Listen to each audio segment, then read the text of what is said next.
Hi, I'm Joe Graydon. I'm Terry Graydon.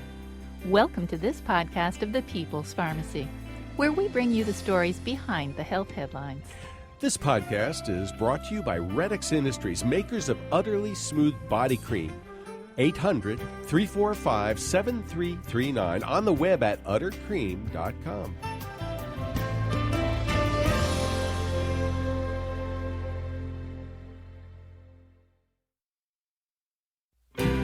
Summer means fun outdoors, but UV rays are bad for our skin. Sunscreens can protect us, but they can also block vitamin D formation. This is the People's Pharmacy with Terry and Joe Graydon.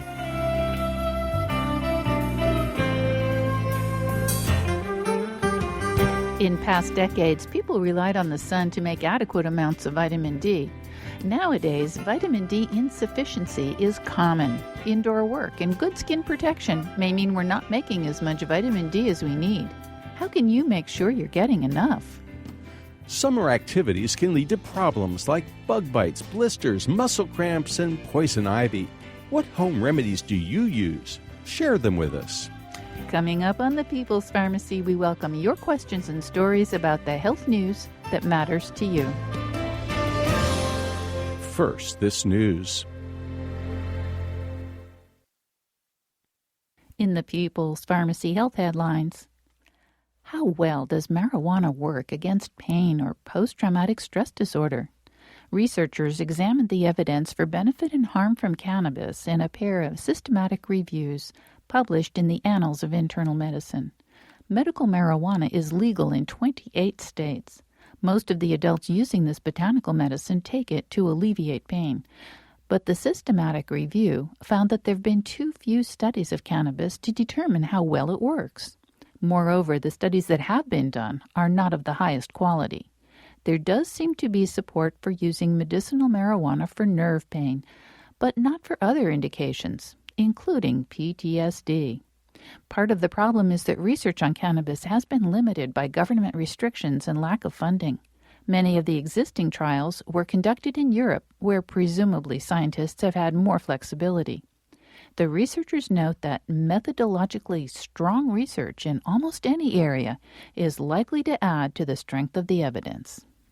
Substituting a handful of almonds for a high-carb, low-fat snack may improve the function of good HDL cholesterol. That's the conclusion from a study conducted at the Pennsylvania State University. The investigators recruited 48 people with high LDL cholesterol to follow a low-fat diet for 12 weeks. During half of the study time, they were given a low-fat banana muffin as a snack, while during the other 6 weeks, they were provided with 43 grams of almonds to munch. That's roughly the equivalent of a handful of almonds. There were about the same number of calories in each day's meals. Blood fats were measured at the beginning of the study and after each 6-week period. The results showed that in normal weight people, eating almonds improved the type of HDL and should reduce the risk of heart disease. A new analysis of glucosamine, based on a review of 6 studies, concluded that there's no good evidence to support the use of this dietary supplement for treating osteoarthritis. 5 were randomized controlled trials comparing glucosamine to placebo. The scientists analyzed the results carefully to determine whether there might be some subgroups that respond well to this popular supplement. They were frustrated by the fact that data from approximately 15 other studies would have been helpful but were not made available. Based on the data they reviewed, however, they concluded that currently there is no good evidence to support the use of glucosamine for hip or knee osteoarthritis. A year ago, a study of crystalline, glucosamine sulfate, showed that this form was as effective as NSAIDs in alleviating joint pain. Another study this spring reported that the same patented glucosamine formulation worked better than acetaminophen. However, the company that makes this product chose not to share its data with the reviewers. Most people assume that the FDA requires stringent, high-quality studies before it approves all drugs or devices. That's no longer the case for products that get the fast-track designation. These accelerated approvals speed drugs and devices to market, but the evidence supporting their use may not be as good as people imagine. 2 articles in JAMA describe the limitations of this approval process. Follow-up studies that were supposed to provide more solid support were frequently delayed or abandoned. Those that were completed on time often did not meet the highest standards of research. High-risk medical devices were frequently approved on the basis of trials that were not blinded, randomized, or controlled. The authors conclude that such studies need significant improvement. Long-distance runners might be tempted to take ibuprofen or a similar NSAID before they start a long race. But evidence is accumulating that such anti-inflammatory pain relievers may increase the risk of kidney damage. Researchers tested kidney function at the beginning and end of a 50-mile race. The 89 elite athletes were randomly assigned 400 milligrams of ibuprofen or placebo. Just over half of those taking ibuprofen developed acute kidney injury. In comparison, about a third of those taking the placebo pill showed signs of kidney harm. This supports previous studies showing that NSAID use by endurance athletes can alter kidney function. And that's the health news from the People's Pharmacy this week.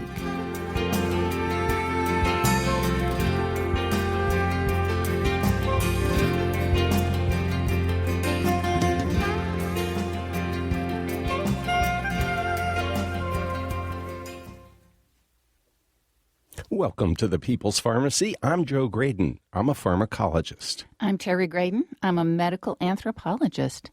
Today we're talking about the health news that matters to you. Our lines are open for your questions, comments, and stories about summertime woes. We'll be talking about home remedies for problems like bug bites, muscle cramps, or sunburn.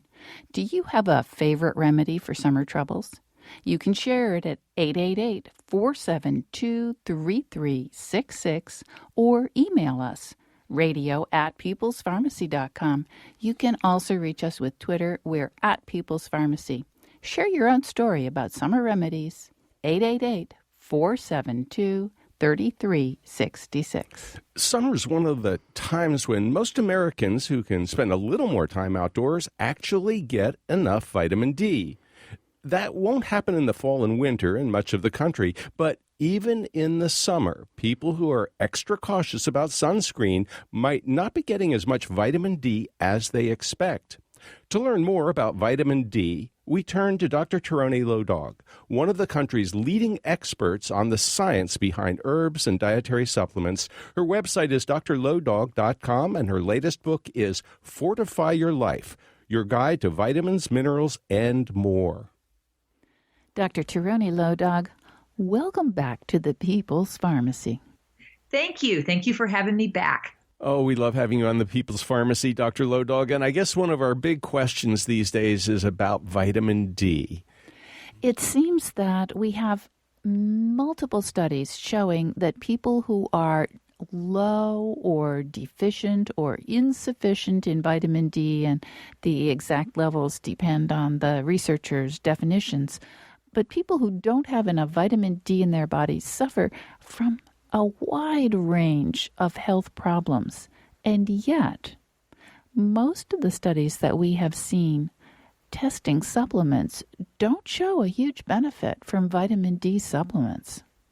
What's going on? So the first thing I just have to say is that there's sometimes correlation and then there's causation. So sometimes we may see that vitamin D levels are low in certain individuals, and we may think that the low vitamin D is what's causing the problem.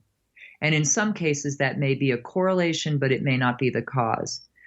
The other thing I would say is that many of the vitamin D studies have actually not, repleted an individual to their normal level and then randomized and compared them to somebody else. So if my level is 10 and you give me 1,000 international units of vitamin D, my level is low, 10 nanograms per mil. We want it to be up around 35. If it's low and you give me 1,000 international units of vitamin D for 3 months and you're looking to see if there was a change, you probably won't see much of a change because 1,000 international units of vitamin D will not budge that low level. So some of the studies are problematic in that they use 800 to 1,000 IUs of vitamin D in diverse populations in which many of these individuals may have very, very low levels. And giving them such a small amount will not correct their deficiency. And so any effect you see would probably be very mild. Now, I think we're probably seeing a couple things here. Now, I've got a question, because you mentioned that a lot of the studies have used insufficient amounts, perhaps only 1,000 international units, not enough to really correct an insufficiency. But there are other studies that use huge doses. I mean, we're talking 50,000 or 100,000 international units of vitamin D, maybe once a month. And that doesn't seem very physiologic to me, because normally the way we get our vitamin D is daily exposure to a little bit of sun, ultraviolet rays.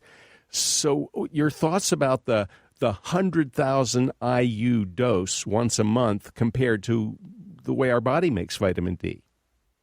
Yeah, and I would say that we've even done some much larger doses every 6 months or 12 months, which have not shown significant benefit. And I would also be concerned about safety at those levels, just because it's such a large hit on the body. The body was designed actually to take in vitamin D on a regular basis, because you should be getting it from your skin's exposure to the sun. We often wear sunscreen now, and we live indoors much more. So, when we get out, we're not really getting our vitamin D. And vitamin D is very difficult to get in food. It's hard. You can get it in livers, and you can get it in, fish with bones and things like this, and salmon. But it's not a common, and some in milk, but it's not common. And we need, probably many of us need somewhere from 1,000 to 2,000 international units per day just to maintain healthy levels. We will sometimes use 50,000 once a week for 8 to 10 weeks to correct a deficiency.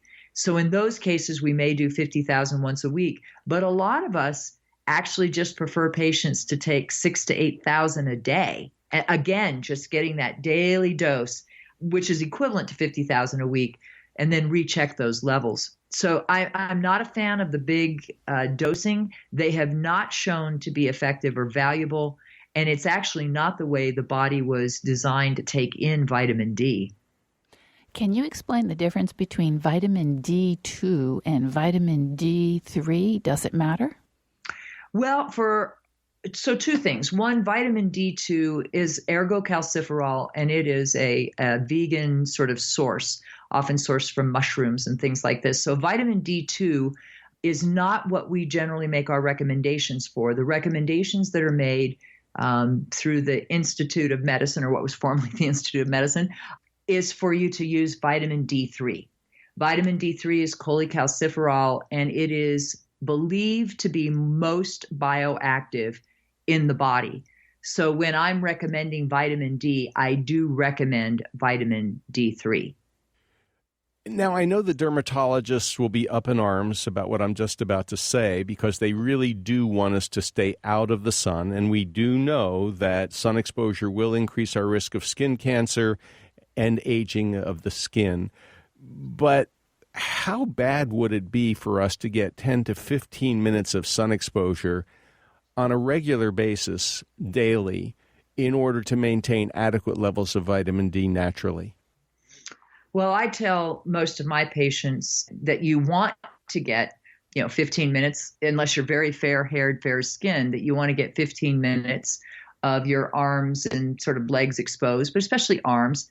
Many of my female patients are very religious about using sunscreen on their face. Many of my men with balding hair, up on the top of their head or over their ears. I think those are fine, but you really want to leave the large extremities where they can be exposed while you're just running down to the post office or, walking the dog around the block. And you have to remember, the more you expose your skin to the sun, the more capable your skin is actually capable of taking up vitamin D. So this is a real problem. If you never expose your skin to the sun, you don't have the machinery finely tuned to be able to take up that vitamin D. So sun exposure is good. It's excessive sun exposure that's the problem. It's people that are out for hours in the heat of the day between 10 and 2. I mean, my mom used to smother on the baby oil, put a fan out, lay on a towel in the backyard. I mean, that's what's bad for your skin.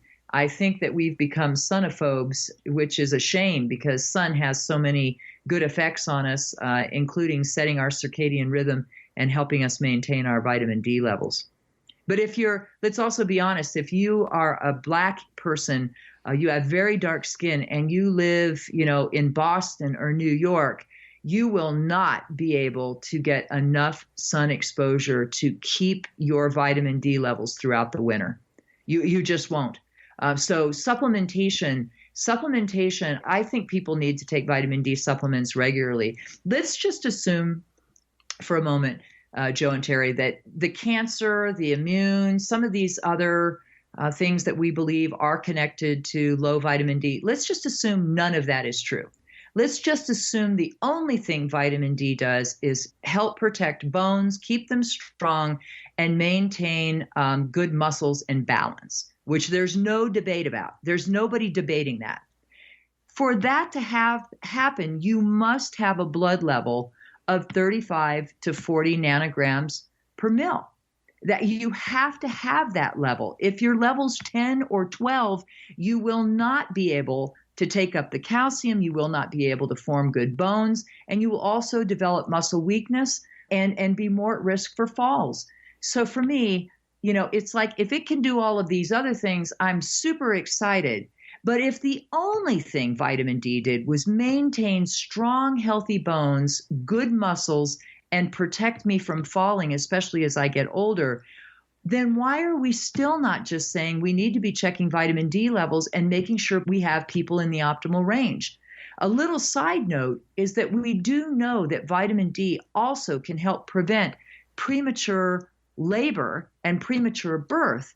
So, why are we also not checking pregnant women? Black women are disproportionately affected by low vitamin D. They're also disproportionately affected by early preterm premature birth. So for me, I think where the science is leading us, even if it's not complete, there is a strong case to be made that people should have their vitamin D levels checked, and we should maintain those vitamin D levels in the range set by the Endocrine Society. Dr. Tirone Lodog, thank you so much for talking with us on the People's Pharmacy today. You're welcome. Thank you. You've been listening to Dr. Tirone Lodog, one of the country's leading experts on the science behind herbs and dietary supplements. Her website is drlodog.com, and her latest book is Fortify Your Life, Your Guide to Vitamins, Minerals, and More.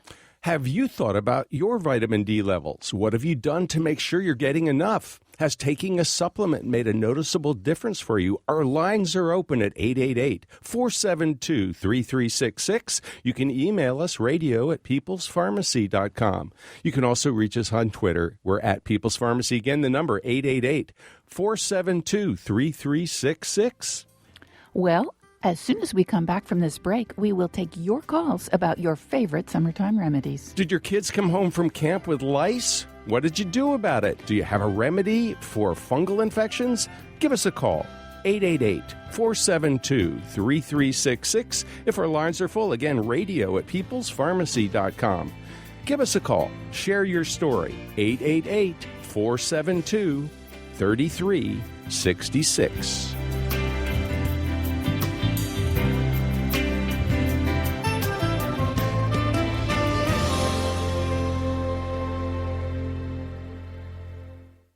You're listening to the People's Pharmacy with Joe and Terry Graydon. If you value the health information you get when you listen to the People's Pharmacy, consider subscribing to our email newsletter. You'll get the latest health news and information on upcoming podcasts delivered to your inbox twice a week. Look for the link at peoplespharmacy.com.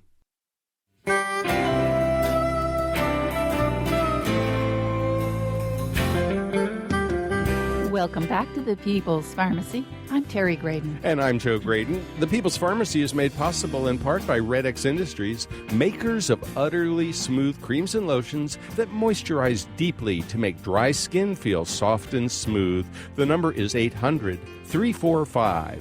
7339. The website is uttercream.com. If you'd like to purchase a CD of this show, you can call 800-732-2334.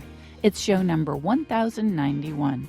That number again, 800-732-2334, or you can find us online at peoplespharmacy.com.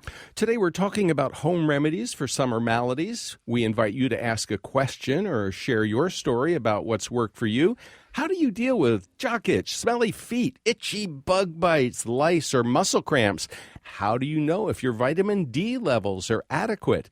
Give us a call, 888-472-3366. If our lines are full, you can reach us via email. We're radio at peoplespharmacy.com. That's right. And we do have an email from Andy who says, I work outside a lot for a land conservancy. Unfortunately, the chiggers can see me approaching a mile away. You know what that's like? Oh, I am super sensitive to chigger bites. They itch so much. 2 tricks I have learned, says Andy.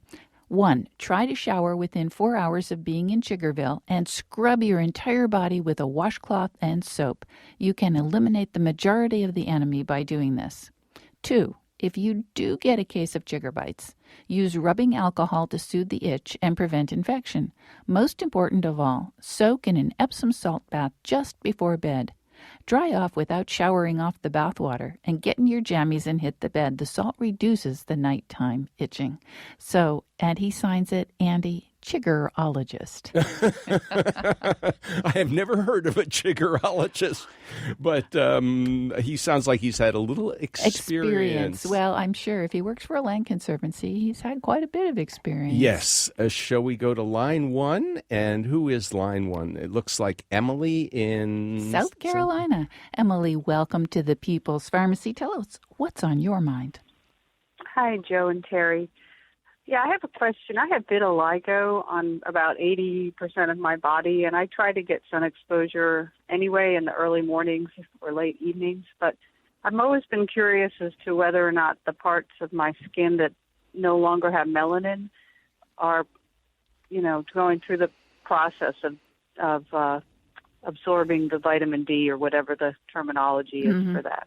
Well, it's a great question. First, we need to explain what vitiligo is. So it's a depigmentation of the skin, which means that it's kind of an autoimmune disease. Maybe disease is a little bit too extreme, but it means that the body begins to attack those melanin-producing cells. And so you've probably seen folks who have no pigment in certain parts of their skin. I have to tell you, I have this on my hands. And so I always am very careful to put sunscreen on my hands because the real vulnerability here is a bad sunburn. If you have no melanin, you can't tan and you can't protect yourself from ultraviolet radiation. So the question is, could your skin still produce vitamin D? And Emily, what we have to say is actually you have asked a super wonderful question for which we do not know the answer. I don't think that the vitamin D production is dependent on the melanin or the melanocytes, but I don't know. So we're going to have to hope that some research dermatologist will be able to provide this answer, maybe even this hour, but if not, we'll have to get back to you in a future show. The wonderful thing is that you can measure your vitamin D levels, and so you can find out if sun exposure is working or if you do need some supplementation. What I will say, Emily, is that if you're only going out when you won't burn without sunscreen, you probably aren't getting enough sunshine to actually make much vitamin D.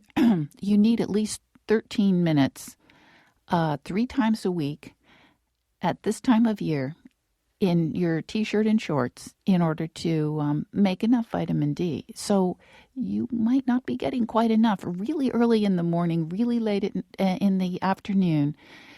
The sun is possibly not strong enough to do the job. Does that make any sense at all? I'm sorry, what did you say? Does that make sense?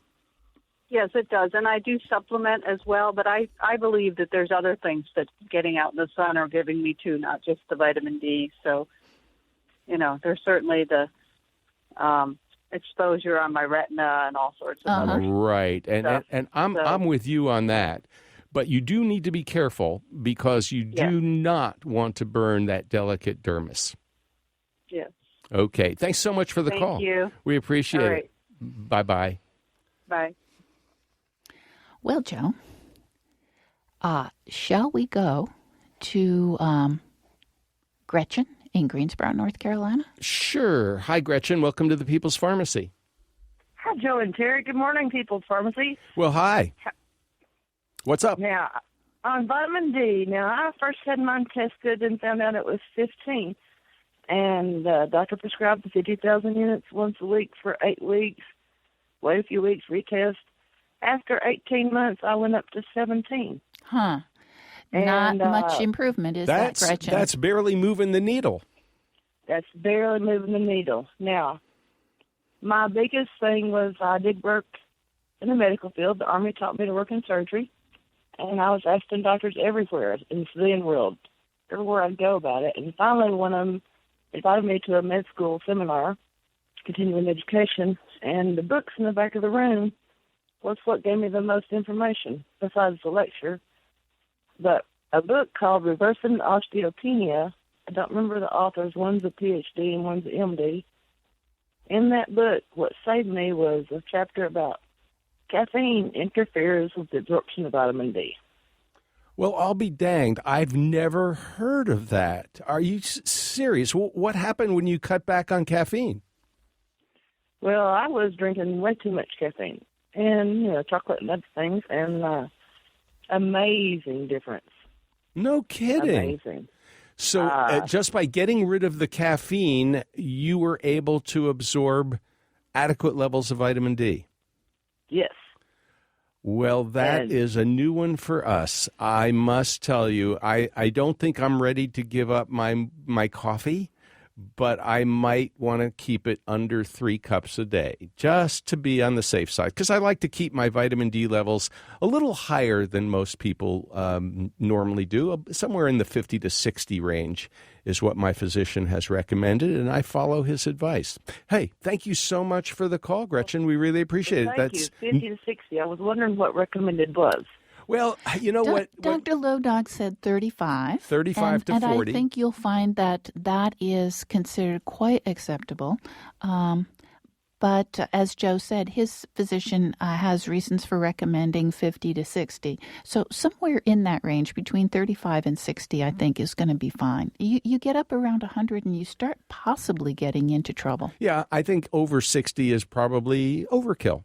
Hey, thanks again for the call. Joe, we have an email from Elliot Fix, who says he is a nutritional consultant, and he also is talking about vitamin D. He says, Dr. Michael Hollick, the father of using vitamin D, has a chart. It tells you, based on your skin type, your location, your time of year, to determine safe sun exposure to get enough vitamin D from the sun. And Elliot goes on to say, in addition, if you're taking vitamin D, you also need to have vitamin K2 so that the body can use the vitamin D appropriately. And where can you get vitamin K from your diet? Yeah, from vegetables. Green leafies? Yes, primarily, I think. Now, vitamin K1 and vitamin K2 are a little different, but I think they travel together. Okay, 888-472-3366 is the number to call if you'd like to join the conversation. Do you have a home remedy for bee or wasp stings? What about fire ants? And how do you deal with the itch of mosquito bites? I know we're all supposed to be avoiding mosquitoes, but sometimes it's impossible. How do you deal with that itch? We'd love to hear from you. Again, that number, 888-472-3366. Email us, radio@peoplespharmacy.com. And Joe, shall we go to Littleburg, Virginia, and talk to Elaine? Elaine, welcome to the People's Pharmacy. What's up? Oh, I'm delighted to talk to both of you. I have one comment and a thank you. I heard about chiggers, and I would recommend tea tree oil. I had horrible chiggers because I walk in the woods with my dog, and nothing solved it but the tea tree oil did suffocate the chiggers. So I'm free of chiggers. And the next thing is I want to thank you, a program you had about pain, about a month or so ago and recommended tart cherry complete. I had to take some cortisone shots, which I didn't like. They didn't work, and I tried the tart cherry, a miracle, and solved my back pain. So I'm very grateful for your program. Elaine, thank you so much. We really appreciate that. Yeah, that is very rewarding to hear when somebody learns something from the People's Pharmacy, puts it to work, and actually gets some benefit. So we do appreciate the call, Elaine. Now, Terry, I have to tell you, there is this myth. The dermatologists insist that chiggers do not burrow into the skin, and you cannot suffocate them with what did I learn in Boy Scouts? It was nail clear polish. nail polish. Yeah, don't do that. Don't do that. But what you should do is knock them off by scrubbing as soon as you come in from someplace where you may have been in contact with jiggers. Right. That's important. Right. But, for people like me who are extraordinarily sensitive to chigger bites. In other words, they don't just itch for me. They get very, very red. They turn into blisters. They're unbelievably ugly, and the remnants will last for weeks. I mean, you can see red spots on my body right now that go back to the spring. What I have to do, and the only thing that works for me, is a prescription medication. It's a corticosteroid. It's called clobetasol. It's one of the most powerful steroids known to man. And I just put a little bit on top of that chigger bite, put a Band-Aid over it, and I'm good to go, because the steroid prevents my immune system from overreacting. So I do appreciate the idea that people think chiggers burrow under the skin and set up shop. But they don't. No. They crawl around on top of your skin. They're small, so you won't necessarily see them, but they can be washed off, and that is actually the recommended way to deal with them. Wash as soon as you come in. Absolutely. All right. Shall we go back to the phones to Charlotte, North Carolina, and talk to Dave? Hi, Dave. Welcome to the People's Pharmacy. What do you have for lice? Hi. My children got lice a number of years ago, and we originally tried the RID, although I was very reticent to do it because of the toxicity, and it didn't really work. But there is a method called the NUVO method, N-U-V-O, and what it involves is taking Cetaphil skin cleanser, putting it in like a picnic ketchup or mustard bottle with the pointy tip, and parting your child's hair in numerous places and applying this liberally, and then combing out as much as you can, and then blow drying it and leaving it in overnight. And it essentially sort of creates like a shellacking effect on the hair, and it, I guess, suffocates or kills the lice and the eggs. And then I think you're supposed to do it a week later one more time, and that's it. But people can read about it if they just Google NUVO method, and there's a disclaimer you have to click on or something, but a doctor came up with this method. That's right. And he was hoping to make money on it, I think, which is why the other dermatologists sort of shouted him down when they figured out what he was actually doing. But it works. He did a couple of studies, not big ones, but he did a couple of studies that show it really does work. And it works by suffocating the lice. Right. He published in, I think it was a dermatology journal. It was a very reasonable journal. Although we've never actually done this ourselves, thank goodness we didn't have to. But, Cetaphil, and spell it, please. With a C, Cetaphil. Now, Cetaphil has both a moisturizer, which you don't want to use, and a skin cleanser, which you do want to use for this.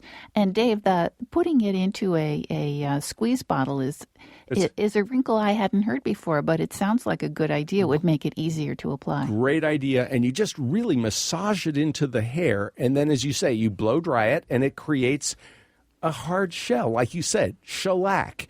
And it won't kill the nits. It won't kill the eggs. Which is why you need to repeat the treatment in a week, because it takes just about a week for all those eggs to hatch out and before they're going to be ready to start reproducing and making more lice, which we want to stop. Yeah, we don't want to talk about any more lice. Dave, thank you so much for the call. We really appreciate it. You're welcome. One last thing. It is a very time-consuming process. But, we've talked to people. It takes a long time. Yes, but we've talked to people, Terry, who tell us, I've had to do this a dozen times. My kids have long hair. My daughters have really long hair. And anything you're doing to take care of lice is time-consuming because removing nits is time-consuming. Combing out, whatever you're doing, it's going to be time-consuming. Unfortunately, lice is a very time-consuming process. And we have a few other remedies for lice. Of course, the old-fashioned Listerine. Tell us about that. Well, it appears that probably the alcohol and possibly some of the herbal oils in Listerine are toxic to lice without being very toxic to humans if it's on the scalp. So you can drench the hair in Listerine and leave it on for a couple hours and then wash it out and wash away the lice. Now, again, it won't kill the nits, so you do have to repeat the treatment. Exactly right. 888-472-3366 is the number to call if you'd like to join the conversation. If you've got a home remedy to share, what do you do for bee stings? What works? What doesn't? We'd love to hear from you. Again, if you'd like to call in, 888-472-3366 is the number. And, Joe, we go to Ahoskie, North Carolina, and talk to Dr. Charles. Welcome to the People's Pharmacy, Dr. Charles. Hi, Joe and Terry. I'm an internal medicine physician out here in Ahoskie, and one thing I have to do in my practice is to help farmers prevent severe sunburn. And, of course, sunscreen, lotion, and all might be good for a lot of people, but farmers out in the field and harvesters out in the field really can burn through, as you know, suntan lotion, sunscreen lotion. And so I recommend astaxanthin. That's a very powerful antioxidant. Comes from krill oil, and krill oil, of course, comes from krill shrimp. And it can be taken in a very simple one-time dose in the morning, 4 milligrams or 5 milligrams. It's fairly inexpensive, and it can really prevent severe sunburn. Well, thank you so much for sharing that, Dr. Charles. We really appreciate it. There's growing evidence that oral medications can actually prevent sunburn from getting out of control. And even diet can help. If you eat a lot of tomatoes for a long time, it reduces your likelihood to get a sunburn, but I think the astaxanthin is likely to be more effective. Well, thank you so much for the call. We appreciate it. We welcome you to join the conversation. Our lines are almost full at 888-472-3366, but you can join the conversation or email us radio@peoplespharmacy.com. Do you have a favorite remedy to stop a cut from bleeding? Have you ever poured ground pepper on it? We'd like to hear your story.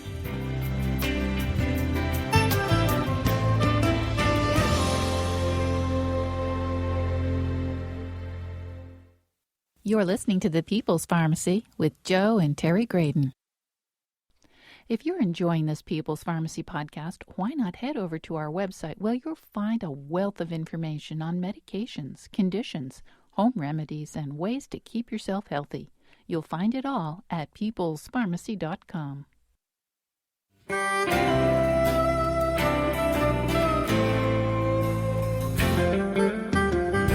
Welcome back to the People's Pharmacy. I'm Joe Graydon. And I'm Terry Graydon. The People's Pharmacy is made possible in part by Red X Industries, makers of Utterly Smooth creams and lotions helping dry, cracked skin feel utterly soft and smooth. 800-345-7339, online at uttercream.com.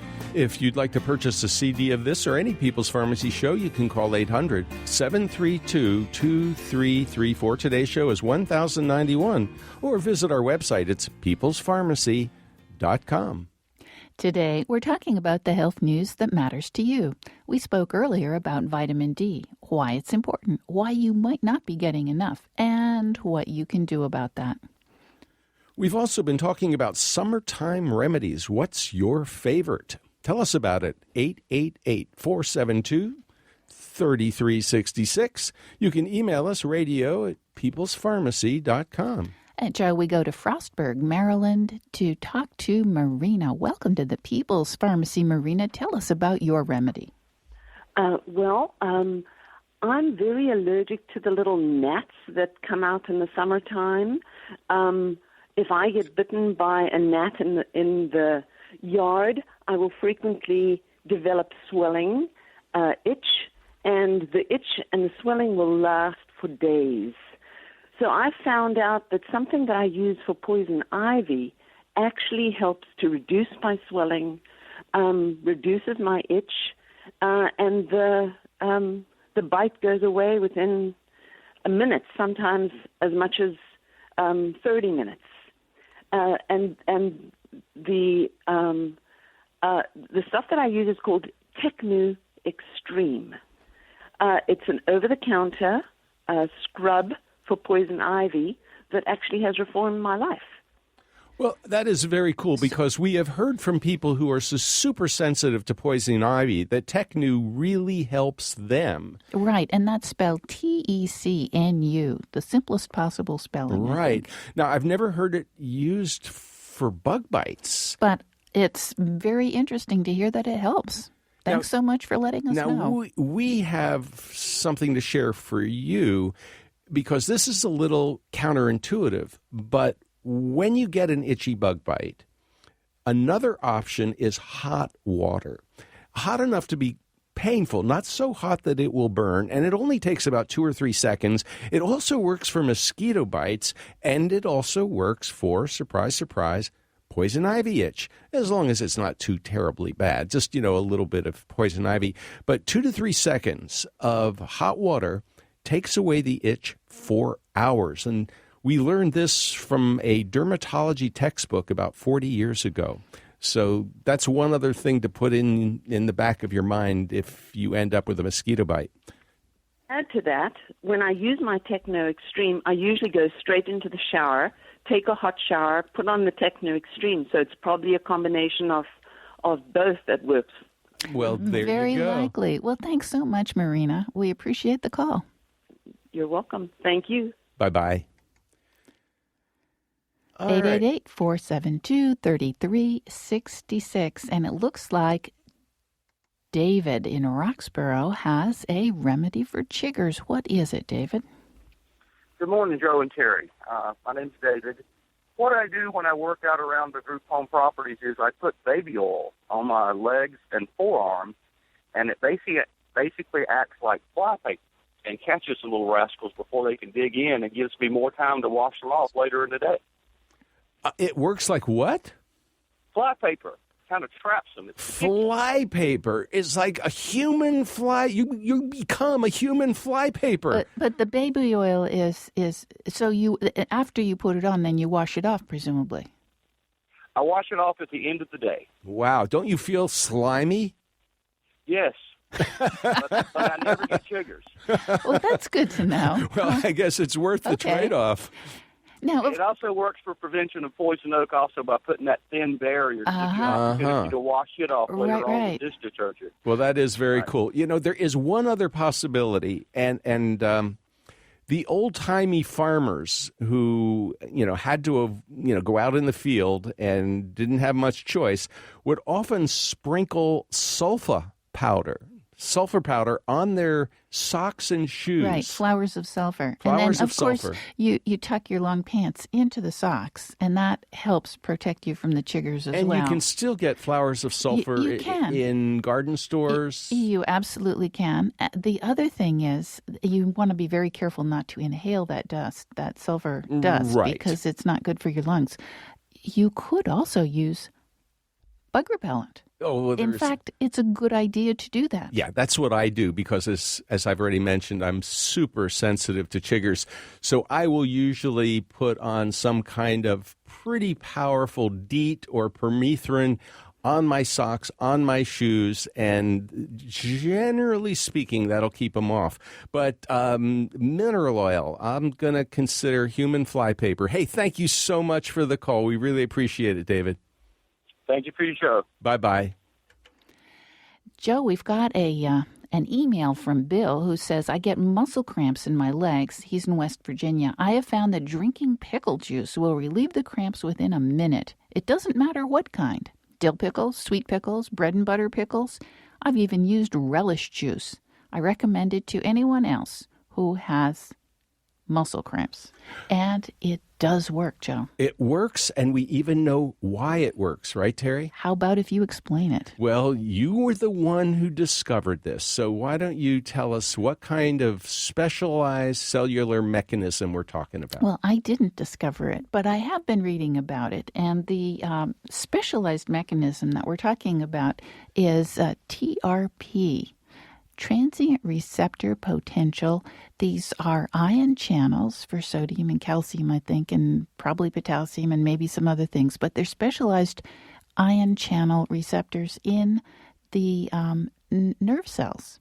And they are sensitive to certain stimuli, including vinegar, including a number of different spices.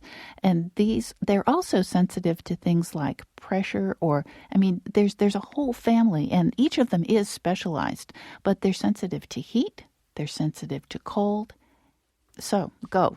Well, we talked to Dr. Bruce Bean how long ago about... a year and a half, something like that. Dr. Bean, a neurobiologist at Harvard, and his colleague, Dr. Rod McKinnon, a Nobel Prize-winning neuroscientist, were kayaking off Cape Cod, 6 miles out, and they both got very severe hand cramps, arm cramps, couldn't paddle anymore, and the ocean was pretty rough. So they rested. They knew they were not depleted in electrolytes. They were not dehydrated. And when they got back to shore, thank goodness, after taking some time, they tried to figure out what caused those cramps, those muscle cramps. They came up with a notion that it was a neurologic issue rather than a muscle issue. Well, it's nerves and muscles. It is. The main theory at the time, which probably is something a lot of people still think, is that it's because of electrolyte depletion, potassium, magnesium, something like that. And what Dr. Bean and Dr. McKinnon discovered is that it's actually a nerve that's overfiring and making that muscle contract constantly. What they had heard was the pickle juice remedy, and they thought, well, let's see. Acetic acid, vinegar, in pickle juice stimulates trip channels in the mouth, the throat, and the stomach. What if we experiment with things like acetic acid or other things that will stimulate trip channels? And they came up with something called Hot Shot, which contains... Well, it has in it hot pepper, basically, capsaicin. It has ginger. It has cinnamon. What else does it have? I think that's pretty much it. Those are the main ingredients, and it works. They've tested it, and there also have been studies, Joe, like at Brigham Young University, that have shown that the pickle juice is working too quickly to actually be repleting electrolyte imbalance. Well, we heard it works. The pickle juice works in about a minute. It does. It works very quickly, and it's much too quick to be working through electrolyte rebalancing. So it is working through trip channels. And you know, Joe, other things that can work for muscle cramps, mustard and just plain vinegar, as well as the Hot Shot or the pickle juice. Lots of things, and we think we have an explanation. So we really appreciate that call. Where to next, my dear? I think we'll go to Dallas. Let's see what Karen in Dallas, Texas has on her mind. Welcome to the People's Pharmacy, Karen. Hi, Joe and Terry. I love your show. Oh, thank you. But this seems to be the capital of the world. And what I have found is a little jar called Hurricane. And it comes out of Waukegan, Illinois. Okay. And it's a topical anesthetic that you put in your mouth, sort of like Orajel, but it works great. Now, wait a minute. You put it in your mouth and it works for ant bites? Yes, it does. It's like a topical anesthetic for like if you have a toothache. Oh, okay. And like Oradell. But you put it on the ant bite. I put it on the ant bite. Okay, now I've got it. Okay, that wasn't making sense, how putting it in your mouth would take care of the ant bite. Now, when you say ant bite, are you thinking fire ants or what kind of ants? We have a lot of fire ants. This works great on fire ant bites. It's a topical anesthetic, and it has like 20% benzocaine in it. Okay, the benzocaine is what's doing the job. Absolutely. You know, Terry, we have been collecting fire ant bites for years, especially from folks in Florida. So if you're in Florida and you have a fire ant bite remedy, we'd love to hear from you. Well, we have heard from people who use castor oil on their fire ant bites, and we've heard from other folks who've used toothpaste on their fire ant bites. Toothpaste? Are you kidding? They tell us it works. I've not tried it. I don't want to have to try it. No, we would prefer to avoid fire ants. We have heard from people who have used toothpaste. And, of course, the hot water will take away the itch. Exactly right. Yeah, we've got another caller about castor oil. Castor oil. Let's find out from Cecil in Fayetteville, North Carolina. What's going on with castor oil, Cecil? Good morning, Joe and Terry. I was born with eczema over most of the parts of my body, and I've used oatmeal and different home remedies. And the castor oil is the one thing that I found that actually relieves the itching for the eczema. And that also works for mosquito bites and, as you just mentioned, fire ant bites and a lot of other things. So you put castor oil on the itchy part and it stops itching? Immediately. Okay. Well, you know, Edgar Cayce was very fond of castor oil. So, Joe, who was Edgar Cayce and why should I care? Well, Edgar Cayce was a healer. He had a huge following. I'm thinking early 20th century. I think that's right. Early 20th century. Virginia Beach, I believe, rings a bell for me. And he was a little, out there on the edges.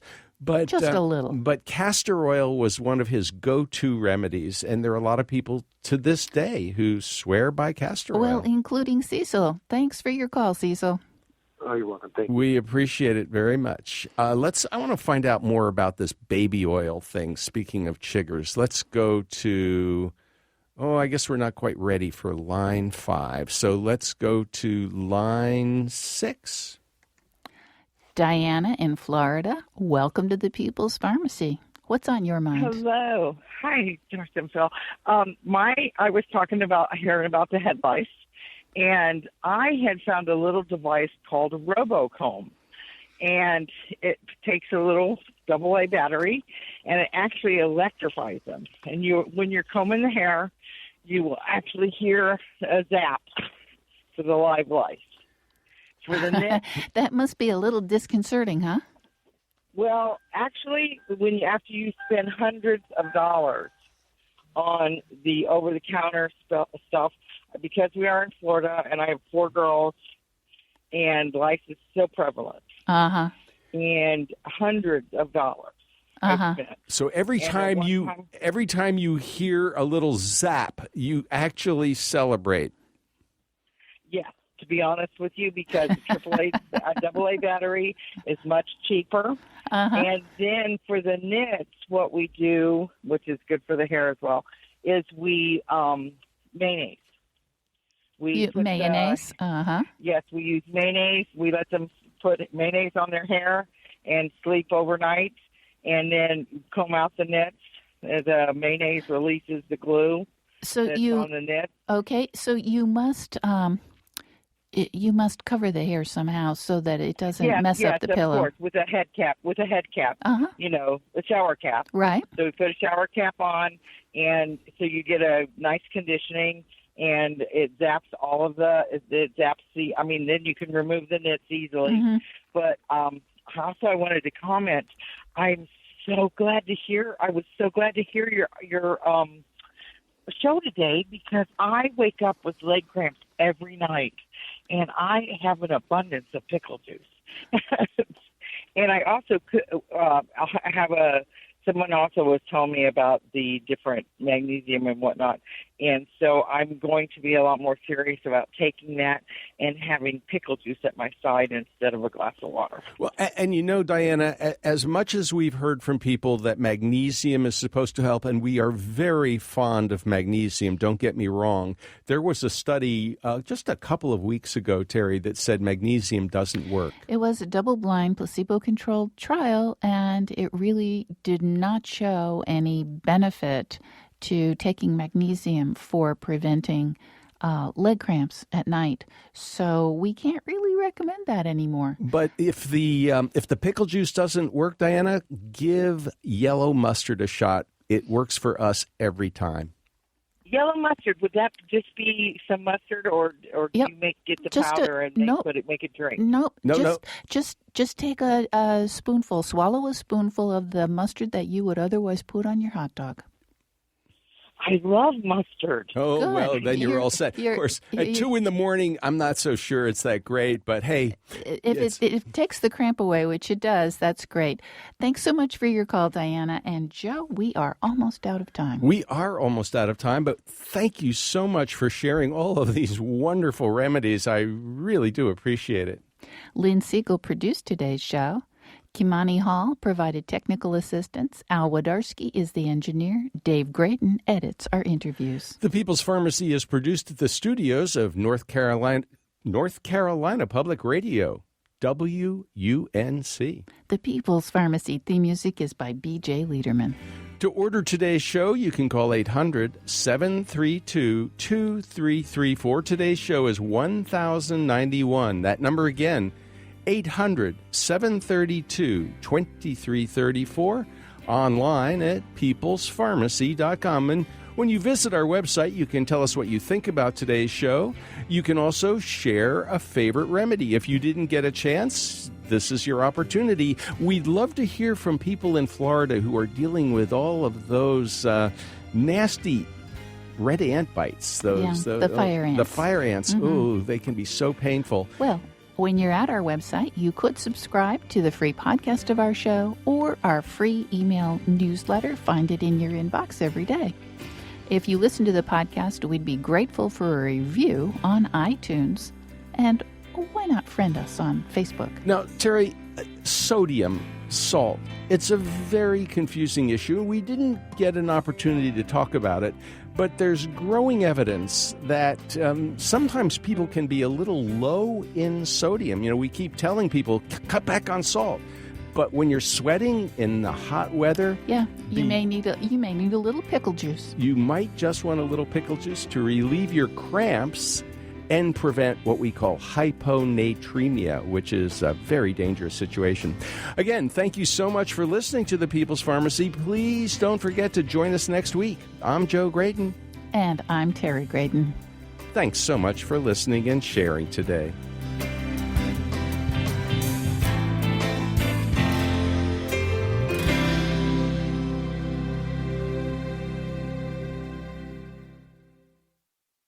We hope you enjoyed this podcast. If so, please consider taking a minute to write a review on iTunes. And thanks for listening to The People's Pharmacy. Life can be chaotic. If you're running a retail business, don't let disorganized order fulfillment add to the chaos. Use ShipStation instead. With ShipStation, you never have to worry about shipping and fulfillment again. Whether you're running a business out of your garage or you have multiple warehouses, ShipStation is ideal for every phase of your business's growth. Save time with one login for all your stores and by automating repetitive tasks. Plus, you'll save money with the best shipping rates from global carriers. ShipStation's industry-leading features help you deliver a better customer experience. They'll get accurate and faster shipments along with automated tracking updates with your branding. And with up to 88% off UPS and USPS rates and up to 90% off FedEx rates, ShipStation is the fastest and most affordable way to ship. Calm the chaos. Switch to ShipStation today. Start a free trial at shipstation.com/audio. That's shipstation.com/audio.